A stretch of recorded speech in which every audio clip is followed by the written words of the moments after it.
Hello everyone, welcome to Campusters. तो आज का हमारा टॉपिक है बायोमॉलिक्यूल्स, जिसमें आज हम लोग सीखेंगे अबाउट पॉलीसैकेराइड्स।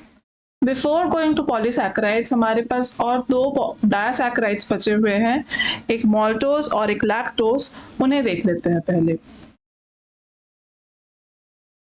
ये मेरा माल्टोज है, ये एक डायासैकेराइड है। अब ये जो माल्टोज है ये तैयार होता है विथ 2 ग्लूकोज यूनिट्स। अब ये कौन से ग्लूकोज यूनिट्स होने वाले हैं? ये होते हैं मेरे alpha D glucose. D plus हमेशा होता है ग्लूकोज का, तो ये है मेरा अल्फा डी ग्लूकोज, और ये भी हो गया मेरा अल्फा डी प्लस ग्लूकोज। तो मॉल्टोज को अगर मैं यहाँ पर, अगर मेरा मॉल्टोज है, मॉल्टोज का फॉर्मूला भी सेम होता है। मॉल्टोज का फॉर्मूला भी C12H22O11 होता है। ये भी मेरा मॉल्टोज होता है। तो अगर मैं इसको हाइड्रोलाइज करूँ इन एसिडिक डाइल्यूट एसिड और बेसिक मीडियम, तो मुझे मिलेंगे 2 यूनिट्स ऑफ ग्लूकोज। यहाँ पर ये C6H12O6, ये है मेरे ग्लूकोज, ये है मेरे ग्लूकोज। अभी इसको मॉल्ट शुगर भी हम लोग कहते हैं। मॉल्ट शुगर बेसिकली बियर या फिर ब्रूइंग जो ड्रिंक्स होती हैं उनमें पाया जाता है। अब यहाँ पर अगर मैं देखूं, यहाँ पर ये जो ग्लाइकोसाइडिक लिंकेज फॉर्म होता है, ये ग्लाइकोसाइडिक लिंकेज फॉर्म होता है बिटवीन कार्बन 1। ये है मेरा, यहाँ पर अगर अल्फा है तो इसका मतलब ये जो OH होगा वो मेरा डाउन साइड होगा, और यहाँ पर भी जो OH होगा वो मेरी डाउन वाली साइड होगा।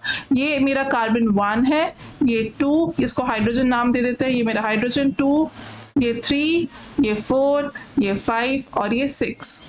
यहाँ पर भी सेम होगा। तो यहाँ पर अगर मैं देखूं तो यहाँ पर ये मेरा कार्बन 6 है, तो ये होगा मेरा कार्बन 5, 4, 3, 2, 1। तो 1 पे यहाँ पर ये OH डाउन पोजीशन पे है, तो इसलिए ये मेरा हो गया अल्फा।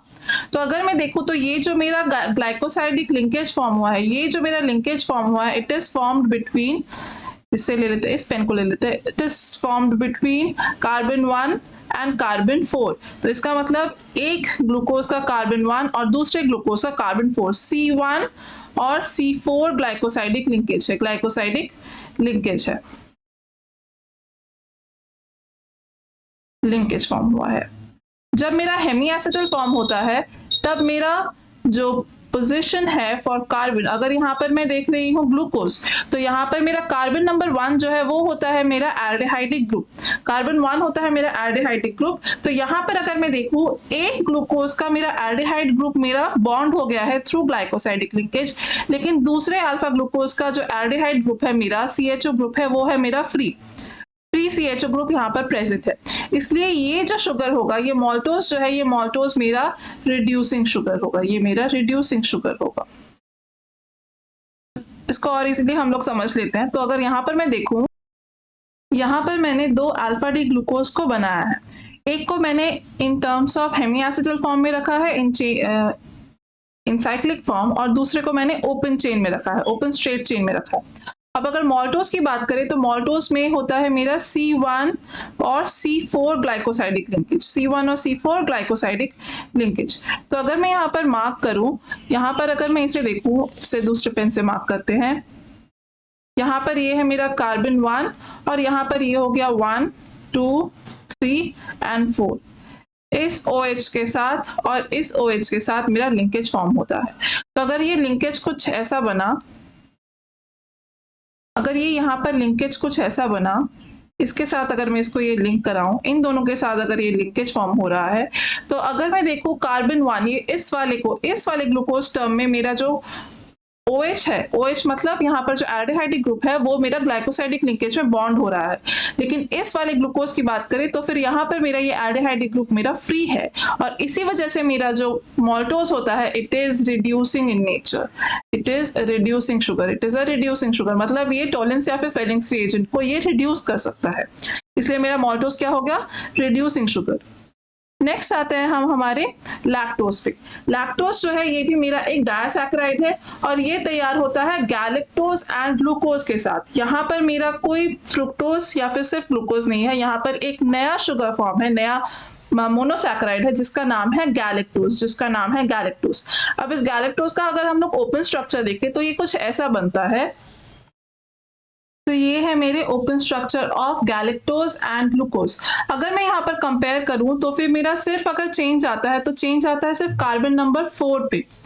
ये है मेरा गैलेक्टोज और ये है मेरा ग्लूकोज। ये अगर कार्बन 1, 2, 3 और 4 है, सिर्फ 4 में मेरा चेंज आता है इन कॉन्फ़िगरेशन ऑफ OH। एक में OH आता है मेरे ग्लूकोज में राइट हैंड साइड पे है, लेकिन गैलेक्टोज में मेरे लेफ्ट हैंड साइड पे है। तो गैलेक्टोज और ग्लूकोज जो है ये बन गए मेरे एपीमर्स। ये बन गए मेरे एपीमर्स। हमें एक और टर्म पता है, वो है मेरा एनोमर्स। एनोमर्स क्या होता है? एनोमर्स होता है change in the configuration only in carbon number 1। अगर मेरा चेंज होता कार्बन नंबर 1 पे, इसका मतलब अल्फा और बीटा फॉर्म को हम लोग बोलते हैं एनोमर्स। लेकिन अदर देन कार्बन नंबर 1 अगर किसी दूसरे कार्बन पे चेंज आता है इन एनी मोनोसैकेराइड, तो उसे हम लोग कहते हैं एपीमर्स। उसे हम कहते हैं एपीमर्स। तो एपीमर्स किस लिए? क्योंकि यहाँ पर कार्बन नंबर 4 पे change at carbon number 4, change at carbon 4। तो ये दोनों के दोनों मेरे स्टीरियो आइसोमर्स हो गए, क्योंकि मुझे पता है मेरे जो ग्लूकोज या फिर मेरे जो कार्बोहाइड्रेट्स होते हैं दे आर ऑप्टिकली एक्टिव। तो इस चेंज की वजह से यहाँ पर ऑप्टिकल रोटेशन में भी चेंज आएगी। अब यहाँ पर जो दोनों, अगर मैं यहाँ पर स्ट्रक्चर को कंपेयर करूं तो स्ट्रक्चर जो होता है यहाँ पर ये OH जो है, यहाँ पर ये OH मेरा है, तो ये है मेरा है बीटा गैलेक्टोज। ये बीटा फॉर्म है, यहाँ पर OH मेरा टॉप पर है, तो फिर ये हो गया मेरा बीटा डी गैलेक्टोज। ये है मेरा गैलेक्टोज और ये है मेरा, यहाँ पर OH मेरा टॉप पर है, तो ये हो गया मेरा beta D glucose. Beta D glucose. तो बीटा डी ग्लूकोज और बीटा डी गैलेक्टोज के साथ मेरा बनता है लैक्टोज। अब यहाँ पर अगर मैं ग्लाइकोसाइडिक लिंकेज की बात करूं तो गैलेक्टोज में ये है मेरा कार्बन 1 और यहाँ पर अगर मैं देखूं तो ये है 1, 2, 3 एंड 4। तो यहाँ पर मेरा जो ग्लाइकोसाइडिक लिंकेज होता है वो होता है मेरा C1, C4 ग्लाइकोसाइडिक लिंकेज।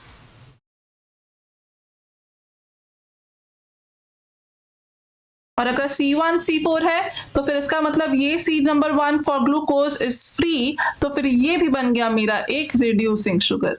ये भी मेरा एक रिड्यूसिंग शुगर बन गया। ठीक है, अब आते हैं हम लोग हमारे पॉलीसैकेराइड्स पर। पॉलीसैकेराइड्स, अब पॉलीसैकेराइड्स जो होते हैं they are formed by the combination of many monosaccharide units joined together। बहुत सारे monosaccharide units को अगर हम लोग join करके हमारा एक कार्बोहाइड्रेट बनेगा, उसे हम लोग कहते हैं हमारे polysaccharides। इसमें more than one glycosidic linkage present होता है। अगर मैं बात करूं disaccharides की, तो disaccharides में number of glycosidic linkages होते हैं 1। जैसे सुक्रोज बना था एक glycosidic linkage between glucose and fructose, लेकिन पॉलीसैकेराइड्स में बहुत सारे ग्लाइकोसाइडिक लिंकेजेस प्रेजेंट होते हैं। इनका मॉलिक्यूलर वेट भी ओवरऑल बहुत ज्यादा होता है और यही बनते हैं मेरे बेसिस फॉर द कार्बोहाइड्रेट्स। और इनको हम लोग यूज करते हैं as food storage materials. Food storage materials in the sense जो हमारी एनर्जी होती है, energy is form, energy is stored in the body, energy is stored in the body in form of polysaccharides. हम लोग कहते हैं कार्बोहाइड्रेट्स जो है या फिर glucose is the source of our energy. तो ग्लूकोज कहाँ से मिलता है? ग्लूकोज मिलता है हमें फ्रॉम दीज कार्बोहाइड्रेट्स और ये कार्बोहाइड्रेट्स को स्टोर करते हैं एज पॉलीसैकेराइड्स। तो ये बन गए मेरे पॉलीसैकेराइड्स। हमारा फर्स्ट पॉलीसैकेराइड हम जो देखने वाले हैं उसका नाम है स्टार्च। अब स्टार्च जो है it is very important. Starch जो है ये बन जाता है मेरा storage for plants, storage for plants.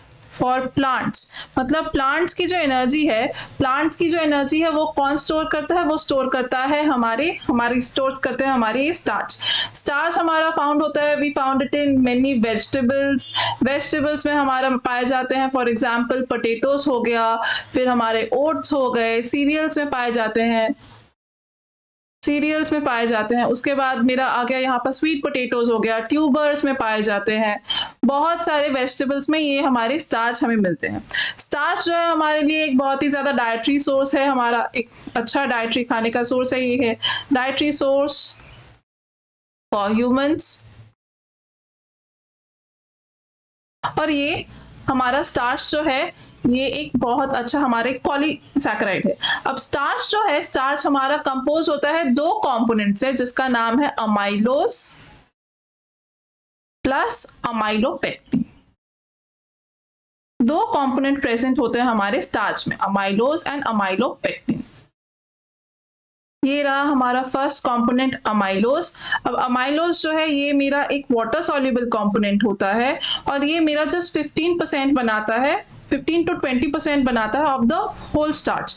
मतलब पूरे स्टार्च में 15 से लेकर 20% की जो मात्रा होती है वो होती है हमारे अमाइलोज की। ये मेरा वाटर सॉल्युबल कंपोनेंट है, ये मेरा पानी में सॉल्युबल हो जाता है।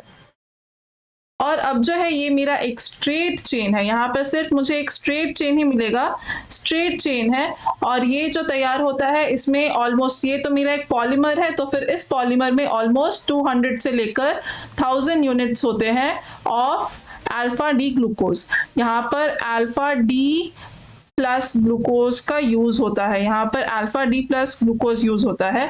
और यहाँ पर अगर मैं देखूं तो फिर यहाँ पर C1 और C4 के बीच का ग्लाइकोसाइडिक लिंकेज प्रेजेंट है।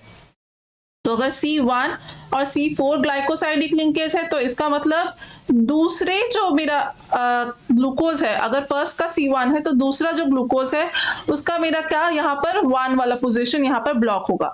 तो यहाँ अगर मैं देखूँ यहाँ पर दोनों साइड पर 1 पोजीशन और 4 पोजीशन दोनों ऑल्टरनेटली ब्लॉक्ड है, तो इसका मतलब ये मेरा एक नॉन रिड्यूसिंग शुगर बन जाएगा, ये मेरा एक नॉन रिड्यूसिंग शुगर बन जाएगा, क्योंकि हर एक शुगर यूनिट का ऑलमोस्ट ऑल 1 पोजीशन जो है वो मेरा ब्लॉक हो रहा है। 1 position is being used in glycosidic linkage. तो एज अ रिजल्ट मेरा जो ये अमाइलोज है ये मेरा एक नॉन रिड्यूसिंग शुगर होगा, ये एक नॉन रिड्यूसिंग शुगर होगा। इसको और अच्छे से अगर देखने के लिए यहाँ पर हम लोग देख सकते हैं, हर एक, अगर मैं इस ग्लूकोज यूनिट की बात करूं तो यहाँ पर इसका 1 पोजीशन ब्लॉक है, साथ वाले का यहाँ पर 4 पोजीशन ब्लॉक है। लेकिन उसका अगर मैं देखूं, उसके दूसरी साइड देखूं तो इस एक ग्लूकोज यूनिट का एक 4 पोजीशन और एक 1 पोजीशन दोनों साइमल्टेनियसली ब्लॉक होगा। तो एज अ रिजल्ट मेरा ये एक नॉन रिड्यूसिंग शुगर बन जाएगा। नेक्स्ट कंपोनेंट है मेरा ये अमाइलोपेक्टिन। अमाइलोपेक्टिन जो होता है वो मेरा वाटर इनसॉल्युबल होता है, वाटर इनसॉल्युबल कंपोनेंट है। ये वाटर इनसॉल्युबल इसलिए भी है क्योंकि ये बहुत ज्यादा ब्रांच है, ये हाईली ब्रांच चेन है। जितनी ज्यादा ब्रांचिंग इंक्रीज होती है, हाइड्रोफोबिक चेन्स उतने ज्यादा इंक्रीज होते हैं। एज अ रिजल्ट मेरा जो इनसॉल्युबिलिटी या फिर सॉल्युबिलिटी है मेरी पानी में या फिर किसी भी सॉल्वेंट में वो डिक्रीज होने लगती है। तो यहाँ पर ये मेरा सॉल्युबिलिटी जो है वो कम होगी, it is a water insoluble component. First वाला अगर मेरा जो अमाइलोज था वो 15 to 20% अगर मेरा कंपोज टोटल अगर प्रेजेंट था परसेंटेज में इन स्टार्च, तो फिर ये जो होगा ये मेरा 80 to 85% मेरा प्रेजेंट होगा इन स्टार्च। तो ये मेरा 80 to 85% कंपोनेंट बनाता है स्टार्च का। तो अगर हम लोग देखें ओवरऑल स्टार्च मेरा एक इनसॉल्युबल पॉलीसैकेराइड है, क्योंकि ज्यादातर कंपोनेंट मेरा अमाइलोपेक्टिन बना रहे हैं। अगर इसकी बात करें तो फिर यहाँ पर ऑलमोस्ट 2000 से लेकर या फिर सॉरी यहाँ पर 20 लाख तक 20 लाख यहाँ पर ग्लूकोज मॉलिक्यूल्स होते हैं। ये सारे के सारे मेरे पास अल्फा डी ग्लूकोज मॉलिक्यूल्स, यहाँ पे भी मेरे पास alpha D glucose molecules present होते हैं। अगर मैं यहाँ पर देखूँ तो यहाँ पर 2 चेन्स प्रेजेंट है, ये बहुत ज्यादा ब्रांच्ड होती है। तो ब्रांचिंग जो है इसमें स्टार्ट होती है एट C1 C6, C1 और C6 में ब्रांचिंग होगी, और जो मेरा स्ट्रेट चेन होगा उसमें स्ट्रेट चेन में जो ग्लाइकोसाइडिक लिंकेज है वो प्रेजेंट होगा at C1 and C4। Straight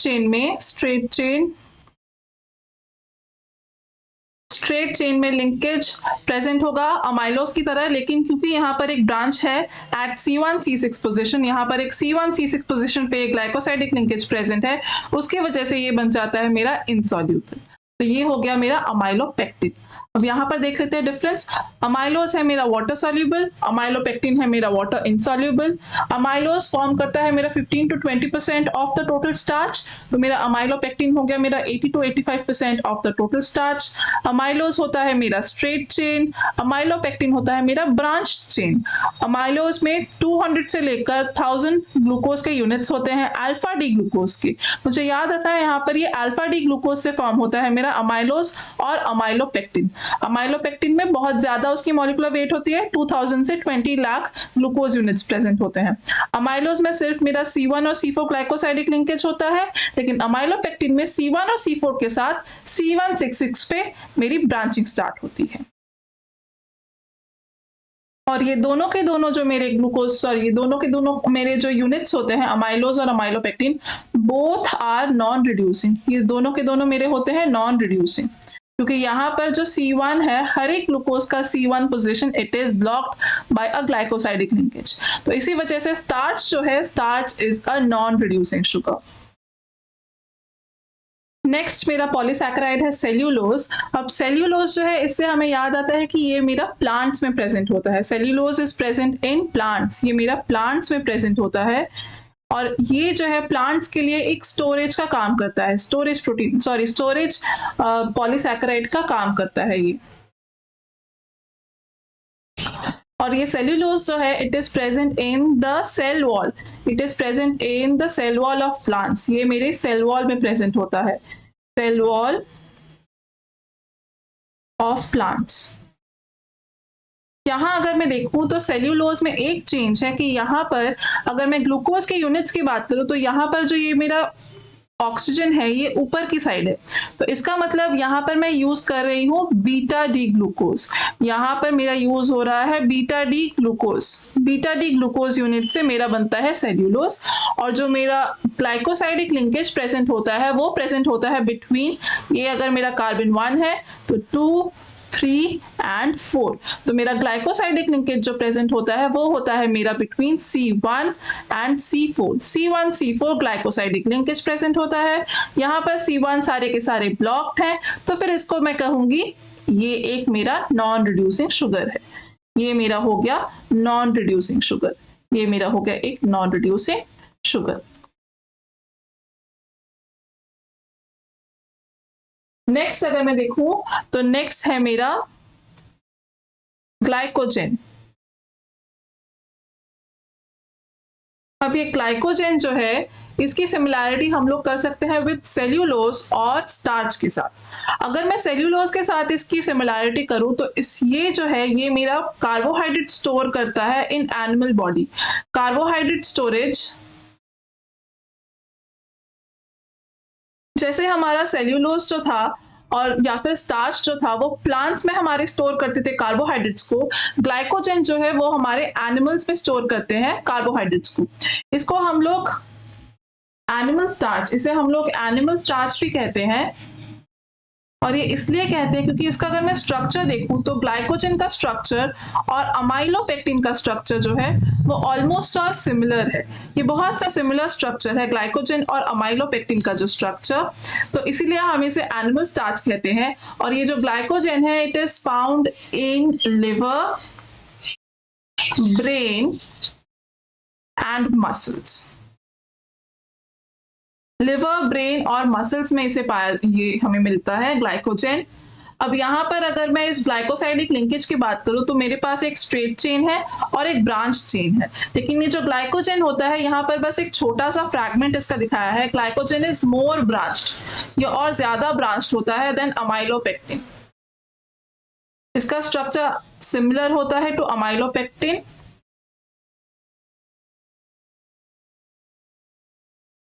amylopectin अगर इसकी ग्लाइकोसाइडिक लिंकेज की बात करें तो फिर यहाँ पर अगर मैं देखूं ये मेरा कार्बन 1 है, 2, 3 and 4, तो फिर यहाँ पर ये होता है मेरा C1 C4 linkage, C1 C4 linkage. और अगर ब्रांचिंग की बात करूं तो ब्रांचिंग होती है मेरी, यहाँ पर ब्रांचिंग हो जाएगी 4, 5 and 6 और यहाँ पर ये 1 है, तो फिर इसका मतलब ब्रांचिंग एट C1 C6। यहाँ पर अगर मैं इस ब्रांचिंग से देखूं या फिर यहाँ पर भी देखूं तो ऑक्सीजन जो है वो नीचे की तरफ है, तो इसका मतलब यहाँ पर मेरा यूज होता है अल्फा डी प्लस ग्लूकोज। यहाँ पर अल्फा डी प्लस ग्लूकोज के यूनिट्स यहाँ पर यूज में आते हैं। अब यहाँ पर जो है ग्लूकोज मुझे कैसे मिलता है, जब कभी भी मुझे इसकी जरूरत, ग्लूकोज की जरूरत होती है, बॉडी क्या करता है, body breaks down the glycogen using some enzymes into glucose. तो ये ग्लाइकोजन जो है ये टूट जाता है टू गिव अस ग्लूकोज, और इस तरह हमें एनर्जी मिलती है। तो ये हो गया मेरा ग्लाइकोजन। अब कुछ क्वेश्चंस देख लेते हैं। फर्स्ट क्वेश्चन है, amylopectin is composed of beta D glucose, C1, C4 and C2, C6 linkages, alpha D glucose, C1, C4 and C2, C6, beta D, C1, C4, C1, C6, alpha D, C1, C4, C1, C6। तो amylopectin जो है it is a constituent of starch, और starch में हमारा present होता है alpha D glucose. Alpha D glucose present होता है मेरे स्टार्च में, तो फिर जितने भी सारे यहाँ पर बीटा वाले ऑप्शन है उसको हम लोग एलिमिनेट कर देंगे। अब उसके बाद जो अमाइलोपेक्टिन है इसमें एक स्ट्रेट चेन होता है प्लस एक ब्रांच चेन होता है। स्ट्रेट चेन जो है वो होता है मेरा eight C1 C4, straight chain जो होता है it is eight C1 C4, और ब्रांचिंग जो है, ब्रांचिंग होती है मेरी एट C1 C6, ब्रांचिंग होती है एट C1 C6। तो अगर हम लोग देखें तो ये मैच कर रहा है मेरा ऑप्शन डी के साथ, ऑप्शन डी के साथ। तो option D will be our correct answer. Next question देख लेते हैं, which of the given statements is incorrect about glycogen? First option है it is a straight chain polymer similar to amylose. तो यहाँ पर ये फर्स्ट ऑप्शन ही मेरा गलत हो जाता है, फिर यहाँ पर यही मेरा करेक्ट आंसर बन जाएगा, इट इज इनकरेक्ट, क्योंकि अमाइलोज से नहीं, ये बनता है सिमिलर टू अमाइलोपेक्टिन से, अमाइलोपेक्टिन से ये सिमिलर होता है। नेक्स्ट ऑप्शन क्या है यहाँ पर, only alpha linkages are present. तो ये सही है मेरा, क्योंकि मेरे पास अल्फा डी ग्लूकोज सिर्फ है, तो यहाँ पर सिर्फ अल्फा लिंकेजेस प्रेजेंट होंगे। नेक्स्ट क्या है, it is present in animal cells, ये भी करेक्ट है, क्योंकि ग्लाइकोजन को हम लोग कहते हैं एनिमल स्टार्च। नेक्स्ट क्या है, it is present in some yeast and fungi, तो ये भी मेरा करेक्ट ऑप्शन है। तो इसलिए मेरा यहाँ पर इनकरेक्ट पूछा है, तो यहाँ पर मेरा आंसर होगा option A, option A will be our correct answer. Next question देख लेते हैं, Maltose on treatment with dilute HCl gives। तो यहाँ पर क्या पूछा है, Maltose को अगर हम लोग ट्रीट करेंगे with dilute HCl तो मुझे क्या मिलेगा। यहाँ पर ये हाइड्रोलिसिस ऑफ माल्टोज की बात कर रहे हैं, तो अगर मैं माल्टोज की बात करूं, ये भी मेरा शुगर की तरह ही है, C12H22O11, यहाँ पर लिख देते हैं इसको माल्टोज। इसको अगर मैं हाइड्रोलिसिस करूं डाइल्यूट HCl में, यहाँ पर ये हाइड्रोलिसिस हो रहा है, तो मैं क्या कर रही हूँ, यहाँ पर इसको तोड़ रही हूँ to give 2 molecules of alpha D glucose. तो यहाँ पर अल्फा और बीटा नहीं मेंशन किया गया है, तो यहाँ पर मुझे क्या मिलेगा, यहाँ पर सिर्फ मुझे मिलेगा डी ग्लूकोज। यहाँ पर ना मुझे फ्रुक्टोज मिलेगा, ना ग्लूकोज और फ्रुक्टोज मुझे सुक्रोज से मिलता है, गैलेक्टोज अगर है तो फिर वो मुझे मिलेगा लैक्टोज से, लेकिन यहाँ पर मुझे सिर्फ क्या मिलेगा, ग्लूकोज मिलेगा। तो मेरा करेक्ट ऑप्शन हो जाएगा ऑप्शन डी। आ जाते हैं नेक्स्ट क्वेश्चन पर, Which of the following disaccharide will not reduce Tollens reagent? तो टोलेंस रिएजेंट के लिए विल नॉट रिड्यूस, तो इसका मतलब मुझे यहाँ पर पता करना है नॉन रिड्यूसिंग, यहाँ पर मुझे नॉन रिड्यूसिंग शुगर खोजना है, यहाँ पर नॉन रिड्यूसिंग डाइसैकेराइड। तो नॉन रिड्यूसिंग होने के लिए मुझे क्या चाहिए, मुझे चाहिए C1 और C2 के बीच में लिंकेज, तो तब ये बन जाता है मेरा नॉन रिड्यूसिंग। यहाँ पर सिर्फ मुझे 2 ऑप्शंस मिले हैं, देखते हैं यहाँ पर क्या होगा। अगर ये मेरा ऑक्सीजन है तो ऑक्सीजन के बाद ये तो मेरा ये जो CH2OH होता है ये हमेशा कार्बन 6 होता है, तो कार्बन 6 अगर है तो इसको देख लेते हैं, 5 और ये 4, तो यहाँ पर ये है मेरा C4, ये 3 2 1, तो C1 यहाँ पर मेरा फ्री है, यहाँ पर फ्री C1 है। इसकी बात कर लेते तो यहाँ पर ये कार्बन 1 और ये कार्बन 2, तो यहाँ पर सॉरी ये कार्बन 1 नहीं, ये बन जाएगा मेरा कार्बन 1, ये बन जाएगा मेरा कार्बन 1। तो यहाँ पर ये C1 C4 यहाँ पर लिंकेज है, ऑप्शन ए में यहाँ पर C1 C4 लिंकेज है, तो फिर ये यहाँ पर ये रिड्यूस करेगा, ये रिड्यूस करेगा, तो फिर ये ऑप्शन गलत होगा, option B will be our correct answer. Option B देख लेते हैं यहाँ पर कौन सा यहाँ पर लिंकेज प्रेजेंट है। अगर ये ऑक्सीजन है तो यहाँ पर ये कार्बन 1 होगा, 2 3 4 5 6। तो यहाँ पर ये कार्बन 1, तो कार्बन 1 यहाँ पर ये ग्लाइकोसाइडिक लिंकेज में है। यहाँ पर अगर मैं देखूँ तो यहाँ पर भी ये कार्बन 1 है, तो carbon 1 is in glycosidic linkage. तो यहाँ पर ये क्या हो रहा है, यहाँ पर C1 लिंकेज है, तो फिर C1 लिंकेज के यहाँ पर C1 लिंकेज है, यहाँ पर दोनों के दोनों मेरे ग्लूकोज के स्ट्रक्चर्स है, तो फिर ये बन जाता है मेरा नॉन रिड्यूसिंग। ये C1C2 वाला केस था, C1C2 वाला जो केस था ये था अगर ये मेरे पास ग्लूकोज है और यहाँ पर अगर मेरे पास फ्रुक्टोज है, तब जाकर सुक्रोज में C1C2 नॉन रिड्यूसिंग होता है। लेकिन अगर हम लोग देखें यहाँ पर दोनों के दोनों मेरे पायरानोज फॉर्म है, तो इसका मतलब ये दोनों के दोनों मेरे एल्डोहेक्सोज हैं, ये मेरे एल्डोहेक्सोजेस हैं। एल्डोहेक्सोज होते हैं मेरे पायरानोज स्ट्रक्चर में। लेकिन अगर मेरे पास कीटोहेक्सोज है, तो कीटोहेक्सोज होता है मेरा हमेशा फ्यूरानोज फॉर्म में, पायरानोज फॉर्म और फ्यूरानोज फॉर्म। तो ये मेरे पास यहाँ पर दो पायरानोज फॉर्म है, तो ये मेरे एल्डोहेक्सोज हो गए। और एल्डोहेक्सोज में अगर नॉन रिड्यूसिंग होना है तो फिर यहाँ पर फर्स्ट वन C1 लिंकेज होना पड़ेगा।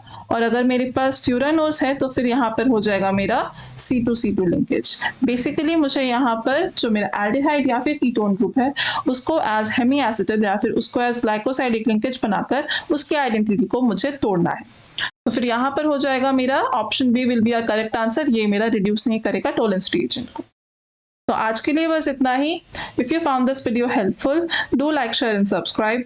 Thank you so much.